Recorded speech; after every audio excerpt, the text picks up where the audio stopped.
Israel में भयानक जंग के आसार हैं। आपको बता दें कि यूएसएस निमित्ज स्ट्राइकिंग फ्लीट रवाना साउथ चीन सागर से रवाना हुआ।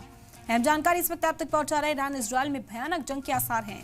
यूएसएस निमित्ज स्ट्राइकिंग फ्लीट रवाना हुआ है, साउथ चीन सागर से रवाना हुआ। इस वक्त का बड़ा अपडेट आप तक पहुंचा रहे हैं। ईरान इजराइल जंग में इस वक्त हालात और ज्यादा कशीदा होते जा रहे हैं।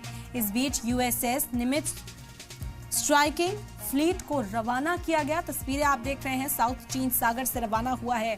तो अब जो बेड़ा है ईरान के पास वो बढ़ता हुआ नजर आ रहा है, क्योंकि रशिया और चीन साफ तौर पर ईरान के साथ खड़े हैं। ये ऐलान कर दिया गया कि अगर जंग बढ़ती है, अगर जरूरत पड़ती है तो साथ दिया जाएगा। और अपने बेड़े भी अब ईरान के करीब लगाने शुरू कर दिए गए हैं। चीन से ये रवाना हुआ यूएसएस निमित्ज स्ट्राइकिंग फ्लीट, और जाहिरी तौर पर अगर जंग बढ़ती है तो ये वर्ल्ड वॉर 3 की तरफ भी बढ़ती हुई नजर आ सकती है, क्योंकि सभी मुल्क इस वक्त वर्ल्ड ऑर्डर डिसाइड कर रहे हैं। जहां इजराइल के साथ अमेरिका खड़ा हुआ नजर आ रहा है, दूसरी तरफ रूस और चीन है, जिनका ये कहना है कि जंग किसी मसले का हल नहीं, जंग को रोका जाना चाहिए, लेकिन अगर जरूरत पड़ी तो फिर वो अपने कदम पीछे भी नहीं रखेंगे।